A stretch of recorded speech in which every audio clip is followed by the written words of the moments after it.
Roman കത്തോലിക്ക വിഭാഗത്തിന് നല്ല പ്രാതിനിധ്യമുള്ള ഒരു മണ്ഡലമാണ് തൃശ്ശൂർ ലോക്സഭാ മണ്ഡലം.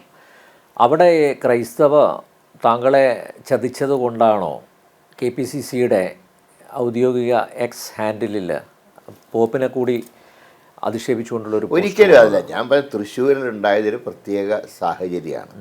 ഇപ്പോൾ ക്രൈസ്തവ സമൂഹം കോൺഗ്രസിനെ കൈവിട്ടിരുന്നെങ്കിൽ ഞങ്ങൾ കോട്ടയത്ത് ജയിക്കില്ലല്ലോ. ഞങ്ങൾ ഇടുക്കിയിലും പത്തനംതിട്ടയിലും തിരുവനന്തപുരത്ത് പോലും ഞങ്ങൾ ജയിക്കില്ലായിരുന്നല്ലോ. തൃശ്ശൂരിലൊരു പ്രത്യേക സാഹചര്യം ഉണ്ടായി. അതിൻ്റെ കാരണം ഒന്ന്, സുരേഷ് ഗോപിയെ ഒരു BJP-കാരനായിട്ടല്ല അവർ കണ്ടത്. തൃശ്ശൂരിന് വേണ്ടി എന്തൊക്കെയോ കാര്യങ്ങൾ ചെയ്യുമെന്നൊരു ധാരണയുണ്ടായി. അതിന് പുറമെയാണ് ഈ എന്താ പറയേണ്ടത്, 5 വർഷത്തെ അദ്ദേഹത്തിൻ്റെ അടുത്ത പ്രവർത്തനം, പല കാര്യങ്ങളും അദ്ദേഹം ഇടപെട്ടു.